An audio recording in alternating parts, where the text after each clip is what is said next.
Hello, how are you? Today we are going to do a podcast with Georgie.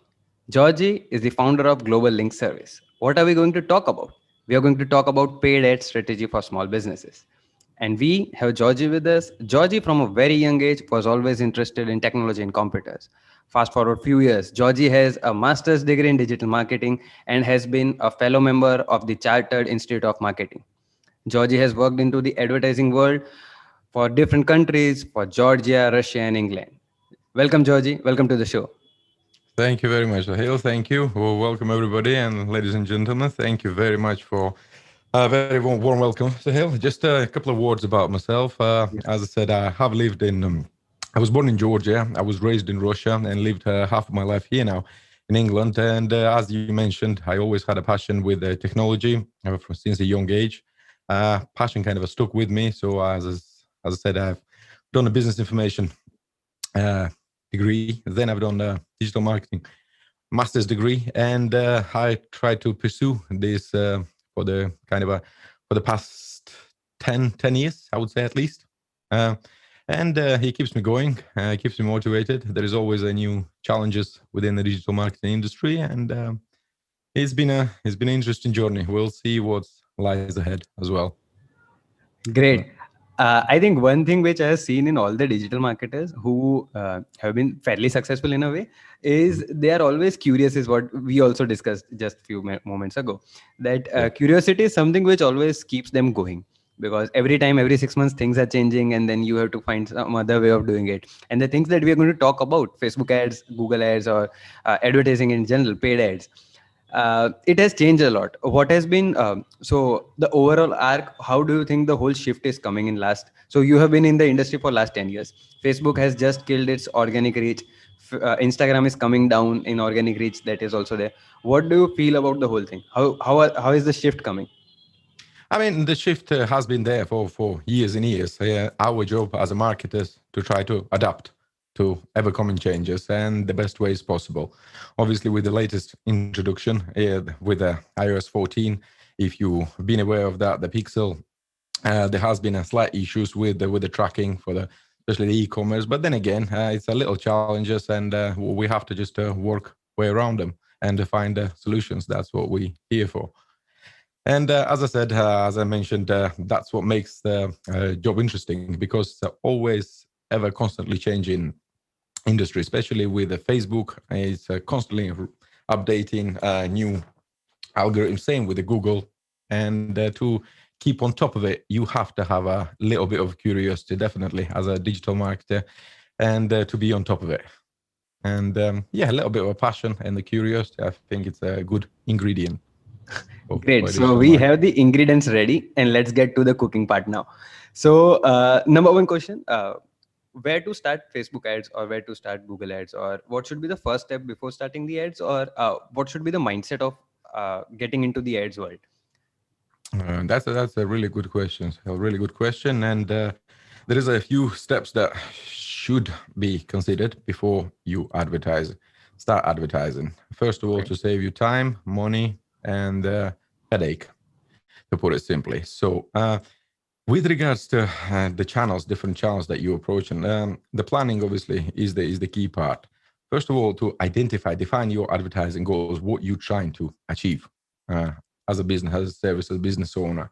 What's the end goal?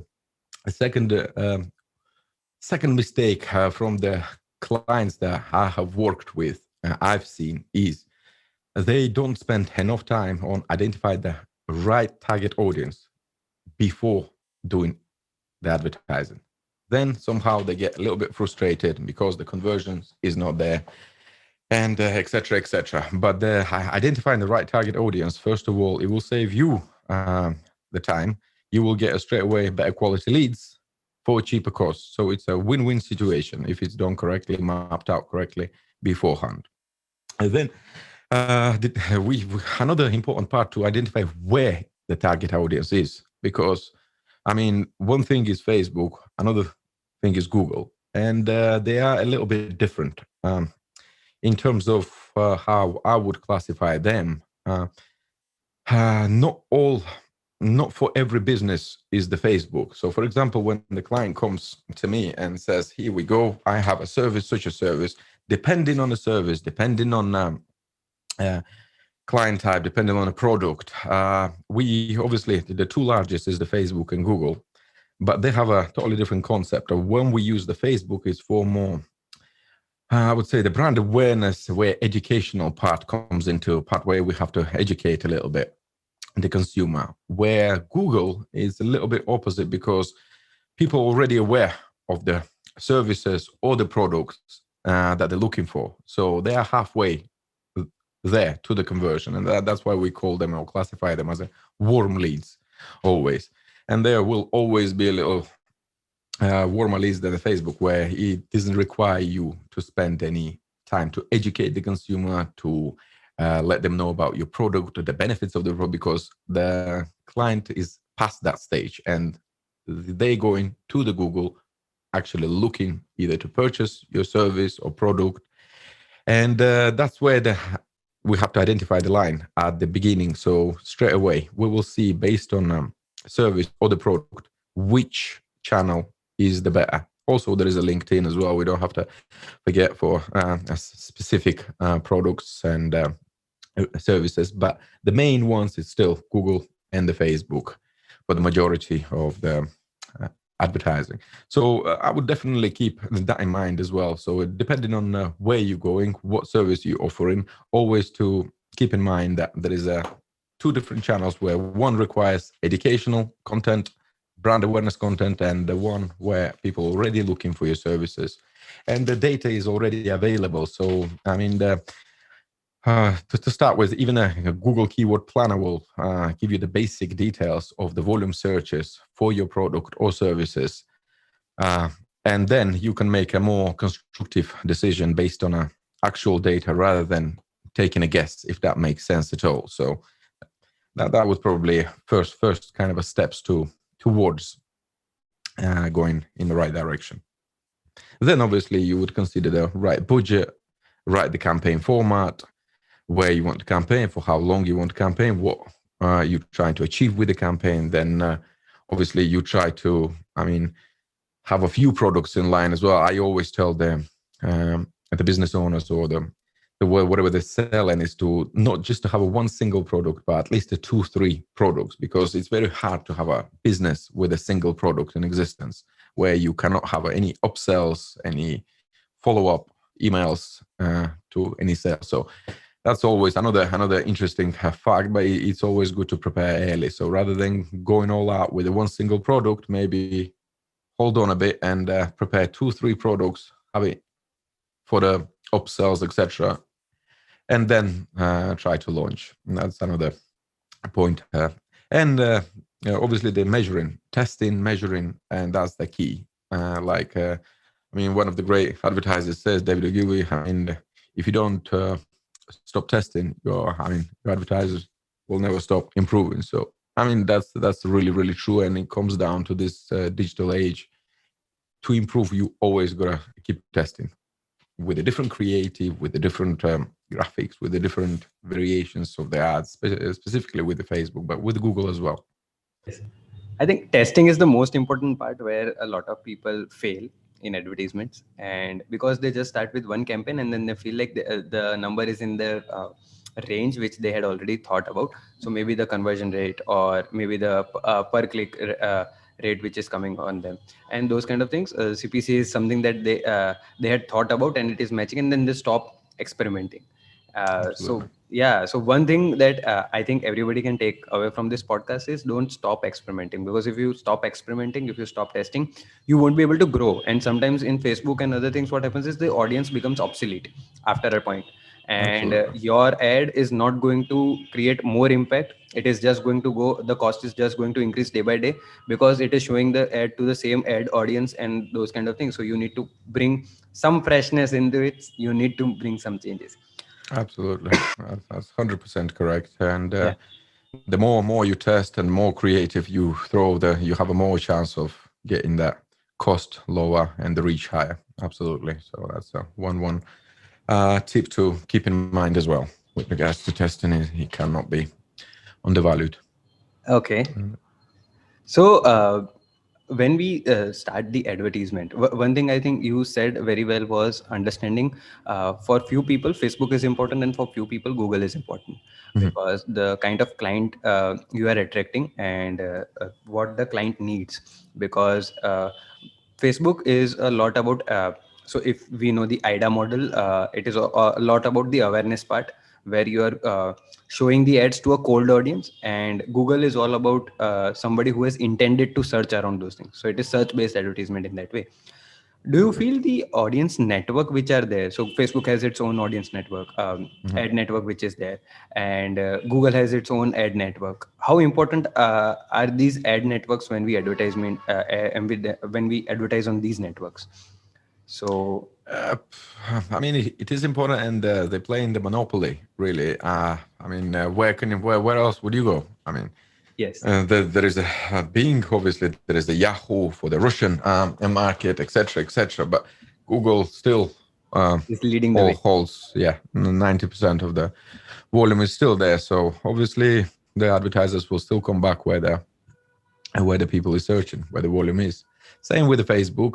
Facebook obviously has its own advantages, and it's a little bit absolutely kind True. of the two most complex platforms out there, uh, Facebook and Google, without any hesitation. But another point to maybe highlight when you're advertising is just to make sure you get like a Google Analytics at the beginning of the stage, also the Facebook pixel. Make sure it's Yes, all set up correctly. That's maybe I forgot to mention, but that would be a basic good thing. yeah, basic thing to also just to keep an eye as well. True. Also for the to increase the revenues, etc. As I said, the upsells is one thing. Also, the retargeting is another key aspect of the Facebook and the Google. So make sure you spend a little bit of time investigating how to retarget, because as we know, depending on a price scale, the conversion is not gonna be likely on the first occasion.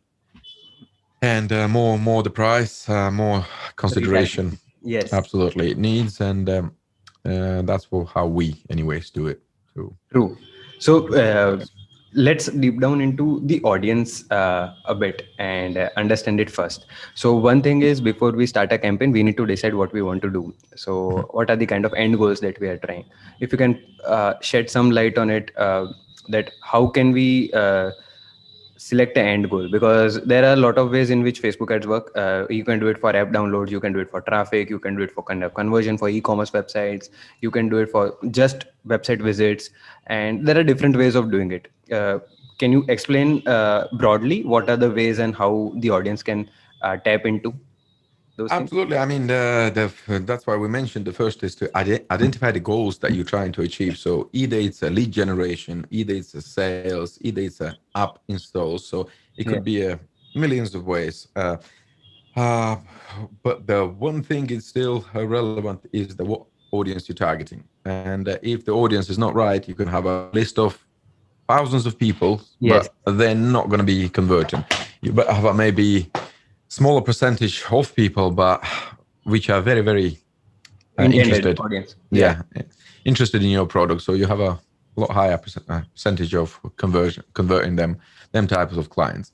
So identifying the right clients, I mean, it could be just in a simple basic terms. So first of all, just to try to identify what you're trying to achieve, and then who your core audience is. It could be the senior decision making people, depending on a product, depending on services.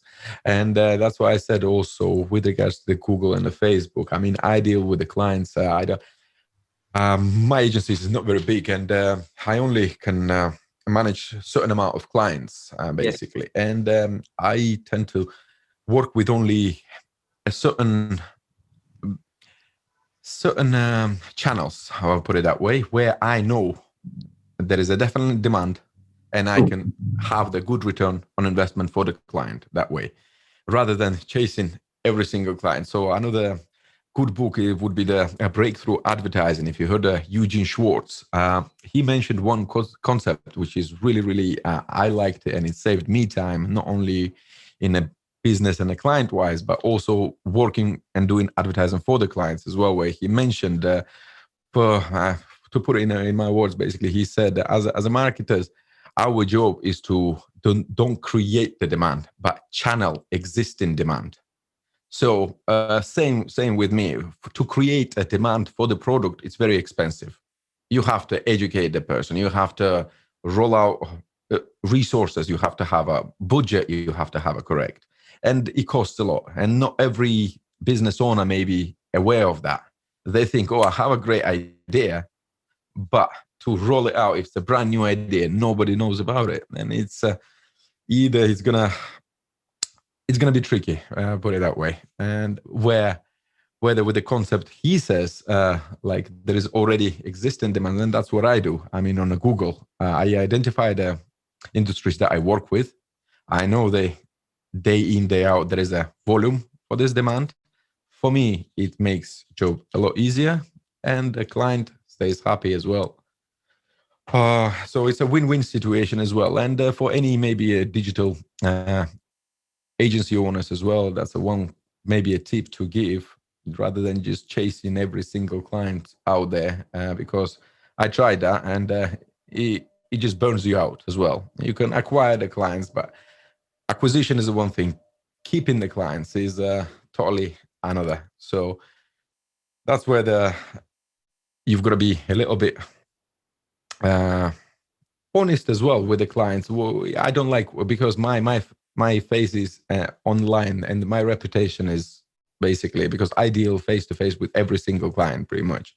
And if I don't deliver something, then it's my reputation on the line, and it's not the way, because as I said, I don't work with the long-term contracts like some agency owners do for 12 months, 6 months PPC contracts. With me, it's just a 30 days contract. So that basically shows if I don't deliver results in them 30 days, then the client is happy to walk away. And that motivates me and gives a trust to the client as well. And rather than tying up somebody by pen and paper, I would rather do it by results. And once the results keeps delivering, then the client wouldn't have, I mean, second thought, why would he leave if you keep there? So it's an important fact. Also, identify the emerging markets as well. So some I call them emerging markets where, for example, I'll give you a few, but I'm not going to obviously. For example, solicitors, criminal lawyers. We're talking about drainage industry, where people usually go on Google and they don't think too much when they have for example, drainage problem in the building. They're not gonna spend days researching for which company is better. This. They go the first one who's at the top of the Google, and then they give them a call. Same with the solicitors. Not all the lawyers and solicitors, but few of them which are in emergency situations. And that's what I call kind of a high converting industries. And there is a few of them, and I'd rather kind of stick and work in that industry. Obviously, there is a different challenges, and I'm always interested in challenges. So there is a few interesting projects I take on as well, where I don't have maybe that much experience, but it gives me a challenge as well to, if I feel that we can deliver results, then let it be. So, but then again, as I said, identifying the right channel, the right product, the right message with your product, and having that plan from the beginning, it will make life basically easier for yourself, and save you a bit of money as well. So one thing I liked was targeting the high intent audience, and where if you are trying to do ads, do where demand is already there, because Exactly. if you are going to pay for awareness also, and then you are going to pay for the demand that you have created, it will always become costlier, and then you need a lot of money to first educate the audience, and after they are educated about the product, then sell the product, and then make sure that people don't drop off in between, because it happens a lot. So Absolutely. the conversion rate is there, proper there, and it needs a lot of money. And the best example which I liked was for the drainage. They are not going to search a lot. They are just going to dial the first second number which they have got, and then ask for the appointment or get things done easily. So try to find your own niche. I think Georgie has found a good niche in that way, and maybe we will pick his brain a lot in the next half an hour for knowing more. So finding the niche is very important. Again, a lot of agency owners, what I find, or freelancers do is they try, if they're into advertisement, they try to take each and every advertisement coming their way or the opportunity coming their way. How should they segregate the inquiries that they are coming through, or how do you take up that if you want to work with this client or not? What are the things that you do? First of all, I obviously have a consultation with the client. First of all, I see his intention, his, her intention, what's the client's trying to achieve. And if there is a possibility, first of all, then we verify the demand, like I mentioned, make sure his, her product or services has an actual demand. That would be one thing. And then the demand is one thing, but obviously the intentions of the business owner itself. How far? What's the plans? How far does the business owner wants to take the project, etc. So that's another vision, and how far is the vision of the project? And that's another key aspect. And then obviously how the client want to execute the final project. I mean, there's a millions of ways. There is millions of different routes of approaching, but we have to also keep in mind that not every client. I mean, I seem to work with the small to medium-sized businesses, not enterprise companies. So in that term, the budget with the small to medium-sized companies always plays a little bit of a impact as well with them. So they have to be very careful and cautious as well. Where do they spend the money, and etc. etc. So that's another probably the voice between the, like when they say, is it the better SEO or the PPC route, etc. That's another debate, but there is no one answer to that question as well.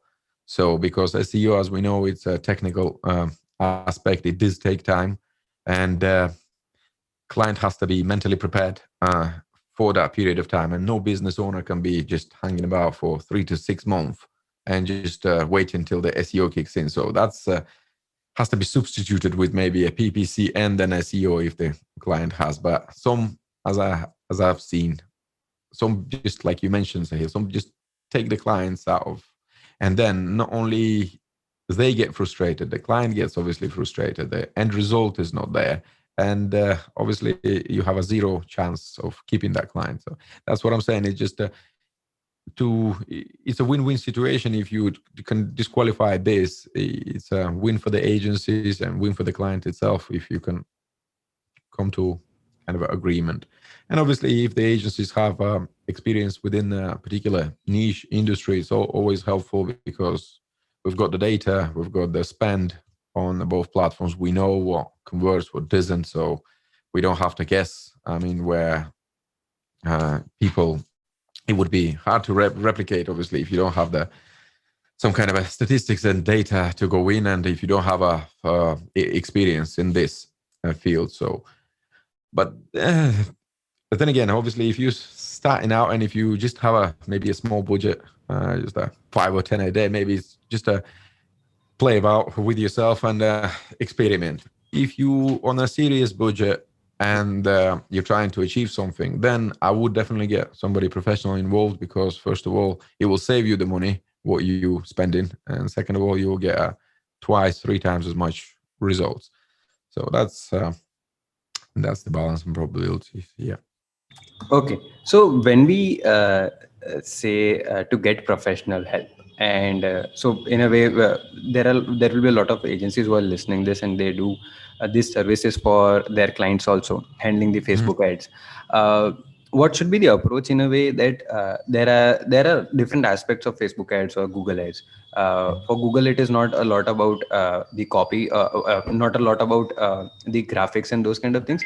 But in Facebook, you get a lot of those things where you have to take care of the graphics, you have to take care of the copy, what is written, the kind of caption that you have, the call to action which is there. How does that process happens with the clients? Do you do the whole part, or are the clients involved in the same? You outsource it to somebody? What should be the optimum way of doing this? Optimum way, probably it's a collaboration between us and the client. We advise the client because clients cannot know what the call to actions has to be in the video, what format of the video has to be. If there's a any kind of captions, etc. What the video has to be portrayed.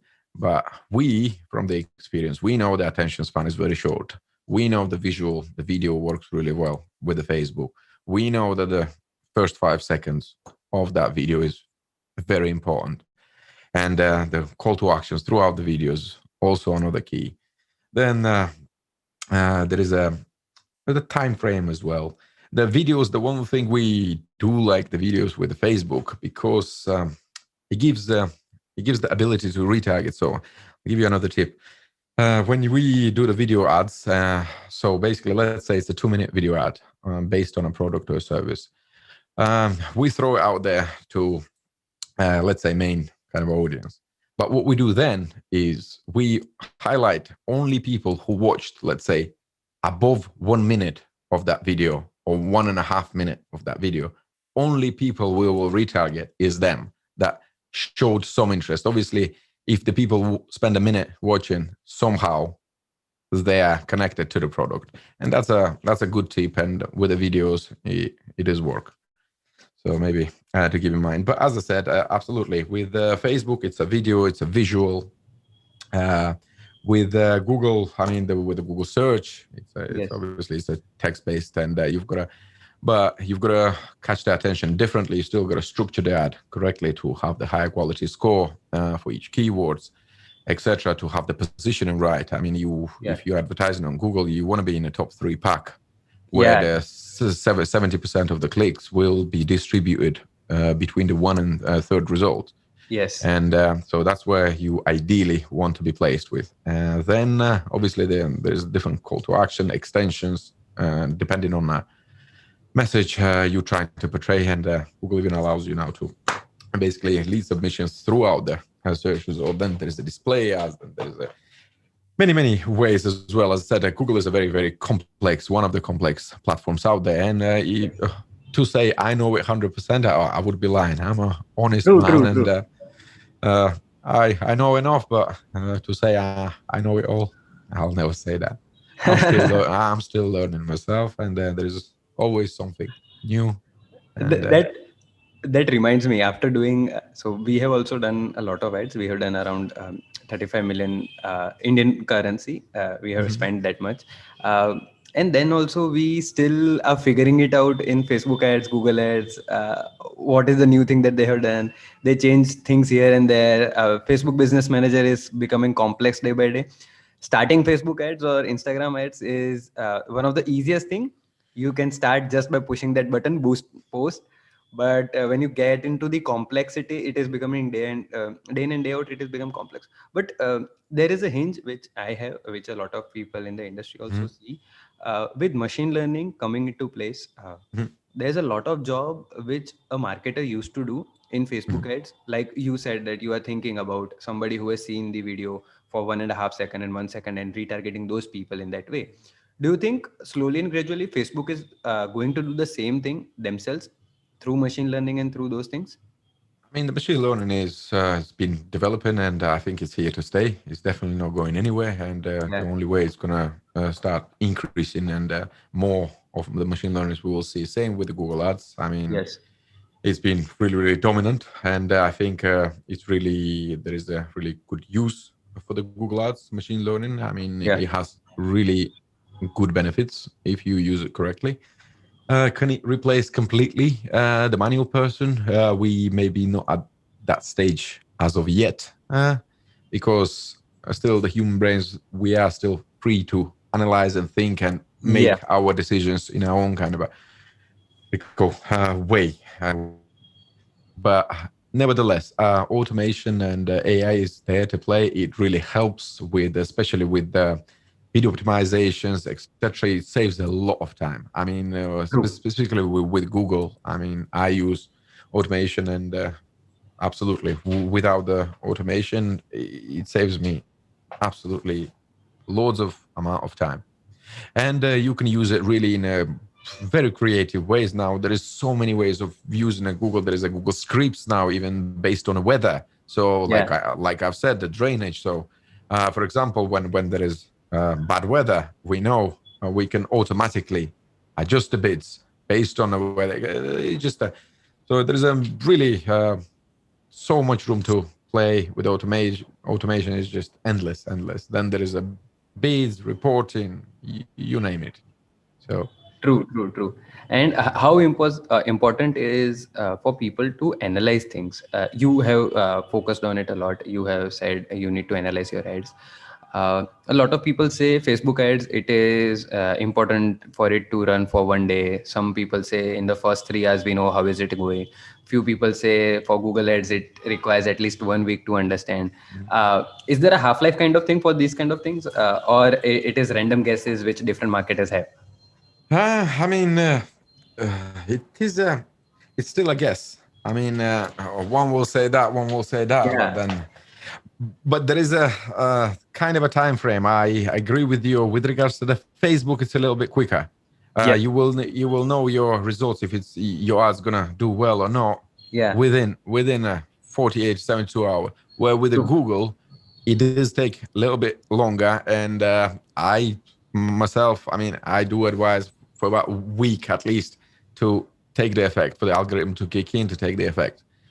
If there's any kind of major changes to has been done. Great, great. So, as we are coming towards the end of the podcast, and usually I asked, you usually ask two questions. One is, what is the motivation, and where does learning come from? So, I think initially you have already answered the question about motivation. And before we come to learning part, how can somebody get into the Facebook advertisement world, and which are the players or which are the people that you think are important to follow? So for people who are in marketing, Seth Godin is somebody which a lot of people follow. For digital marketing, they say Gary is somebody you should follow. You will get basics out of it. And then there are different people. So do you feel learning from Facebook blueprint is one thing where you know basics, and then there are few people who say a lot of things around this thing every day in and out, and they are doing this. How, what should be the approach of learning Facebook ads and Google ads in that way?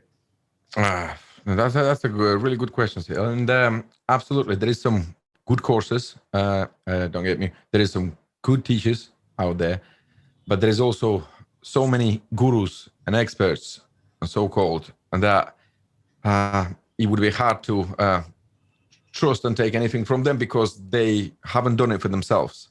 Yeah. And to promote something and to say something, you've got to Do it have themselves.